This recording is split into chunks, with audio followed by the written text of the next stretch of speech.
Jó. Iov. Capítulo 29.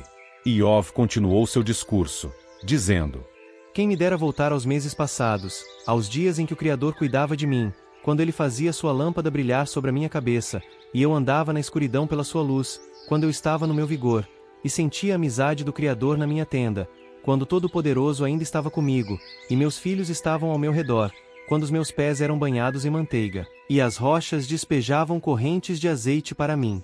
Quando eu ia ao portão da cidade e ocupava o meu assento na praça, os jovens me viam e abriam passagem, e até os idosos se levantavam e ficavam de pé. Os príncipes ficavam calados, tapavam a boca com a mão. A voz dos homens importantes era silenciada. A língua deles grudava no céu da boca.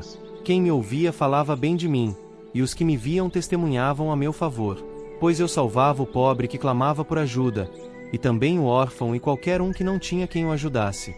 O que estava prestes a morrer me abençoava, e eu alegrava o coração da viúva.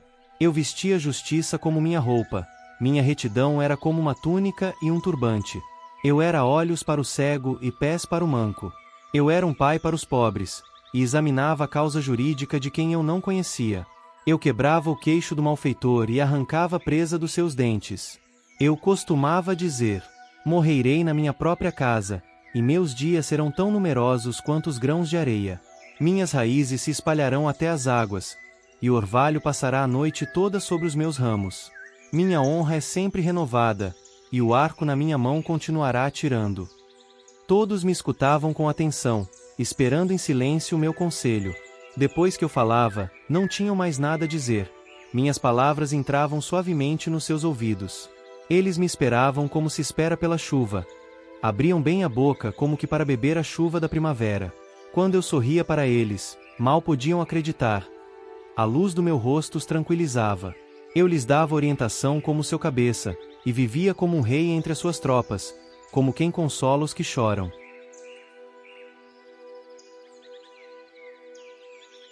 Jó. Iov. Capítulo 30. Iov disse ainda: Agora riem de mim, homens mais jovens do que eu, cujos pais eu teria recusado colocar com os cães que vigiavam o meu rebanho. De que me adiantou a força das mãos deles? O vigor deles desapareceu. Eles estão esgotados por causa da miséria e da fome, roem o que encontram numa terra árida, que já estava arruinada e desolada. Colhem as folhas da salgadeira entre os arbustos. Seu alimento é a raiz das gestas das vassouras. São expulsos da comunidade. As pessoas gritam com eles como se fosse com um ladrão. Eles moram nas encostas dos vales, em buracos no chão e nas rochas. Uivam do meio dos arbustos, e se amontoam entre as urtigas. Como filhos dos insensatos e daqueles que não têm nome, foram expulsos da terra. Mas agora zombam de mim até mesmo nas suas canções. Eu me tornei para eles um motivo de zombaria. Eles me detestam e se mantêm longe de mim, não hesitam em cuspir no meu rosto. Pois o Criador me desarmou e me humilhou. Eles não se refreiam na minha presença. À minha direita, surgem como uma turba. Eles me põem para fugir e levantam barreiras de destruição no meu caminho. Destroem os meus caminhos e aumentam a minha calamidade, sem que haja ninguém para impedi-los. Entram como que por uma grande brecha na muralha. Avançam em meio à devastação. O terror toma conta de mim. Minha dignidade é levada embora como que pelo vento, e minha salvação desaparece como uma nuvem. Agora minha vida se desvanece. Dias de aflição tomam conta de mim. A dor traspassa meus ossos à noite. A dor que me corrói nunca passa. Com grande força minha roupa é desfigurada, e me sufoca como a gola da minha veste. O Criador me jogou na lama. Fui reduzido a pó e cinzas. Clamo a ti por ajuda, mas não me respondes. Fico de pé, mas apenas olhas para mim. Tu te voltaste cruelmente contra mim, e me atacas com toda a força da tua mão. Tu me levantas e me carregas com o vento, depois me jogas para lá e para cá na tempestade. Sei que tu me levarás à morte, à casa onde todos os vivos se encontrarão. Mas ninguém atacaria um homem arruinado, quando ele clama por ajuda durante a sua calamidade. Será que não chorei pelos que passam por tempos difíceis? Será que eu não tive pena do pobre? Embora eu esperasse o bem, chegou o mal. Eu aguardava a luz, mas chegou a escuridão. A agitação dentro de mim não cessou. Dias de aflição me sobrevieram. Eu caminho triste, não à luz do sol. Eu me levanto no meio da assembleia e clamo por ajuda. Eu me tornei irmão de chacais e companheiro de filhotes de avestruzes. Minha pele ficou escura e caiu, meus ossos queimam por causa do calor. Minha harpa é usada apenas para lamento, e minha flauta, para o som de choro. Jó. Aiov. Capítulo 31. Iov continuou seu discurso, dizendo: Fiz um pacto com os meus olhos. Portanto, como eu poderia dar atenção imprópria a uma virgem?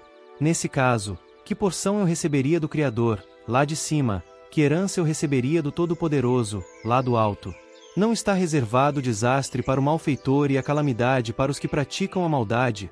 Por acaso ele não vê os meus caminhos e conta todos os meus passos? Será que já andei em falsidade? Será que meus pés se apressaram para enganar? Que o Criador me pese com balança exata. Então ele verá que sou íntegro. Se meus passos se desviaram do caminho, se meu coração seguiu os meus olhos, ou se minhas mãos ficaram impuras, que eu semeie e outro coma, e que aquilo que eu planto seja desarraigado. Se meu coração foi seduzido por uma mulher, e fiquei vigiando a porta do meu próximo, que minha esposa moa cereal para outro homem, e que outros homens tenham relações sexuais com ela. Pois eu teria cometido um ato de conduta vergonhosa, um erro que mereceria a punição dos juízes. Isso seria um fogo que devoraria e destruiria, consumindo os meus produtos até a raiz. Se eu neguei justiça ao meu servo ou à minha serva quando eles tinham uma queixa contra mim, o que posso fazer quando o Criador me confrontar? O que posso lhe responder quando ele exigir uma prestação de contas? Aquele que me fez no ventre não os fez também? Não foi o mesmo que nos formou antes de nascermos?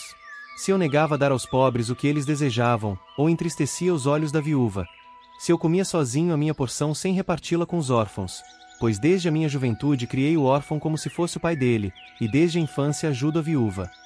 Se eu vi alguém morrer de frio, ou um pobre que não tinha com que se cobrir, se ele não me agradecia enquanto se aquecia com a lã das minhas ovelhas, se eu sacudi o punho contra o órfão quando ele precisou da minha ajuda no portão da cidade, então que meu braço caia do meu ombro, e que meu braço seja quebrado no cotovelo.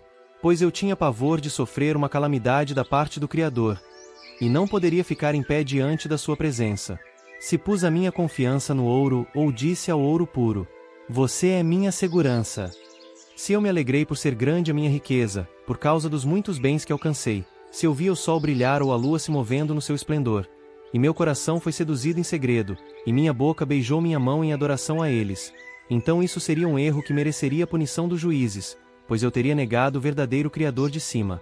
Será que algum dia eu me alegrei com a destruição do meu inimigo, ou fiquei feliz porque o mal o atingiu? Nunca permiti que a minha boca pecasse, pedindo que a sua vida fosse tirada por meio de uma maldição. Será que as pessoas da minha tenda não disseram: quem pode encontrar alguém que não se saciou da comida dele? Nenhum estranho teve de passar a noite do lado de fora, eu abri minhas portas para o viajante. Será que já tentei encobrir minhas transgressões como fazem outros homens, escondendo meu erro no bolso da minha roupa? Por acaso temi a reação da multidão, ou fiquei aterrorizado com o desprezo de outras famílias, a ponto de ficar quieto e com medo de ir para fora? Quem dera que alguém me escutasse. Eu assinaria embaixo do que eu disse. Que o Todo-Poderoso me responda. Quem dera que meu acusador tivesse escrito as acusações num documento. Eu as carregaria sobre os ombros, e as colocaria na minha cabeça como se fossem uma coroa. Eu lhe prestaria contas de todos os meus passos, e me chegaria a ele confiantemente, como um príncipe. Se o meu solo clamou contra mim, e todos os seus sulcos choraram, se comi os seus frutos sem pagar, ou se causei desespero aos seus donos, então que nasçam para mim espinhos em vez de trigo e ervas mal cheirosas em vez de cevada. Aqui terminam as palavras de Iov.